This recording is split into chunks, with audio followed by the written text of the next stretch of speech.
bibliography. I know we didn't get much of a chance to talk about this in class, and I'm sorry for that. We just didn't really have a lot of time.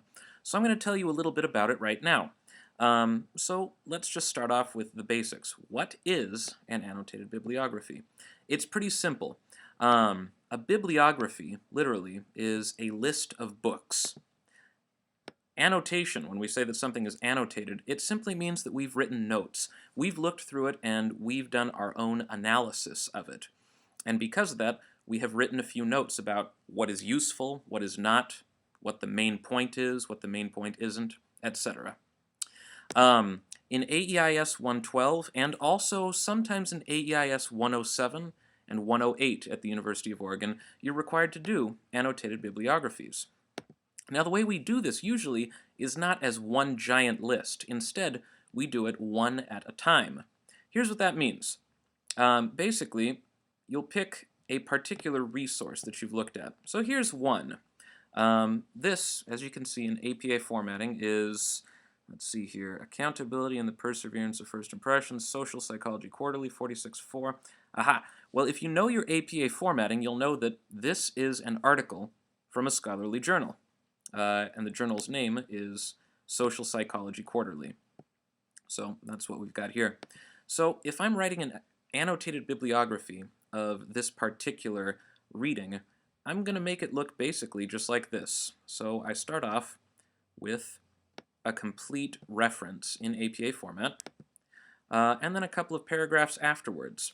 Now, it's pretty short. You'll notice it's not huge. It's double-spaced. It's following all the standard rules. What's the purpose of this particular thing here? Well, let's put it like this. I'll make a couple of notes here for you to remember.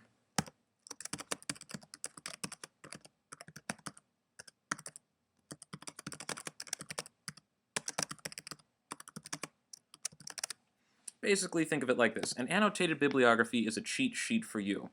Think of it like this. When you're going to write a paper, you are going to have a lot of resources. You're going to have a lot, make them capital, of references. And you will have done a lot of reading.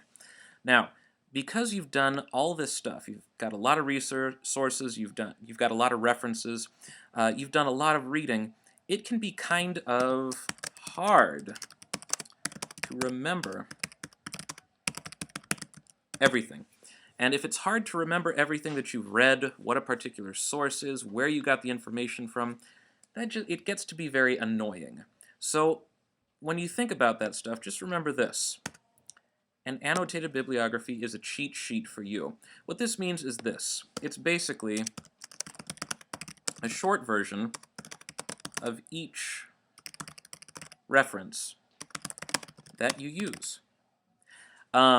You're not going to have to go back and reread the entire article again. The whole purpose of using these things is each one shows you the important information.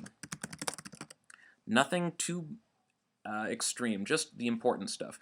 All you want is the stuff that's going to help you out. You're not supposed to include anything that's just useless. These things are not supposed to be pretty. They're just supposed to be helpful. So when we say important information, what that usually means is this. First of all, an APA reference, so that you know exactly how to cite it both in your work and in your references list. The next item of business, a summary. And when I say a summary, this is a summary for you, not for your teacher really, it's for you, so that you understand exactly what this particular resource was talking about.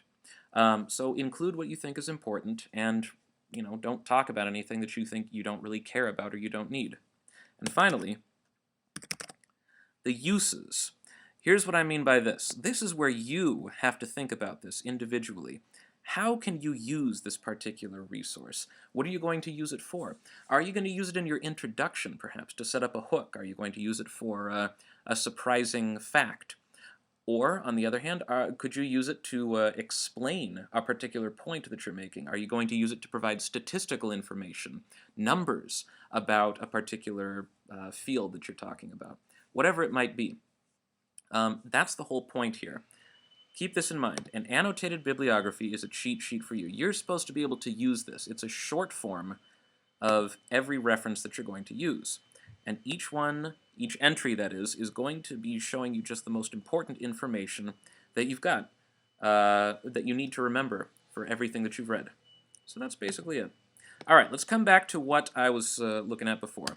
This is an actual example of an annotated bibliography entry. And this is available on our website for AEIS 112 right now. So we start off with exactly what I said in the beginning. Here's our APA reference, our full citation information. We come down, well, just like I said, here's a summary of exactly what the particular article here was talking about. Now, this one is something about first impressions. And I can see here, all right, we can start off easy enough, in this article. Now, if you're talking about something else, you can replace this with whatever word you might need. So here I say in this article. It might be in this book, or, I don't know, whatever, in this video, whatever it might be. All you need to do is say that. Make it appropriate to what the particular resource is. So in our case, it was an article. Use the last name of the author. In this case, Tetlock. We see that right up here. See? Tetlock matches right here. Tetlock.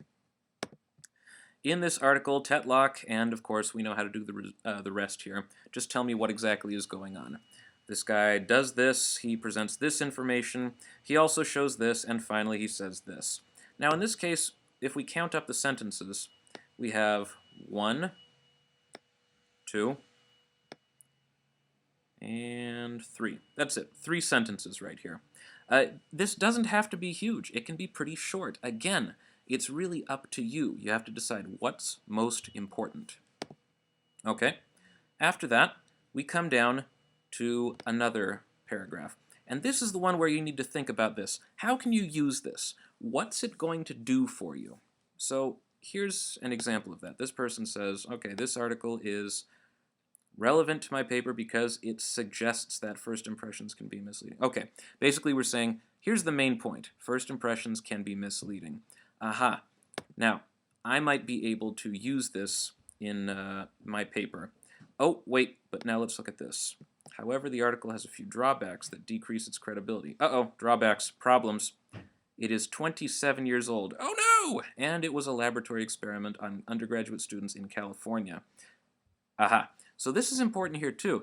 Inside this area where I'm thinking, all right, how can I use this? I'm noting, well, I can use it for certain things, but I don't want to use it for everything. These are problems with it. I could maybe use it if I'm talking about, whoa, sorry, I'm going to come back down. Mouse pad's being stupid. All right, I could use it to talk about this stuff. I could use it to prove these 2 points. First impressions are misleading. A negative first impression makes people think a bad thing about people, even if they see other stuff. Okay, I could use it to talk about this, but I probably don't want to use it to talk about everything, because here's the problems. So in the very end of this, I say, because of these drawbacks, it might be inappropriate to use this article as a primary reference. So what I'm saying is, I can use this, but I want to make sure I have other references too to back this up. And that's basically it. Last item of business right here. Seriously, remember, keep it short and sweet. Just include the important information that you will need to use in a paper. I'll say this one more time. We're talking about annotated bibliographies right here. Now, if it's an assignment for a class, obviously you want to give the teacher what he or she wants. But the most important reason to write an annotated bibliography is for you, personally. This is for you to use when you're writing a big, long paper so that you don't have to keep going back and forth to all the articles all the time. It just takes way too long. This is just something that you can use as a handy tool to make writing easier. And that's basically it, ladies and gentlemen. I wish you good luck, and yeah, that's basically it. And I've repeated myself several times. I will stop now.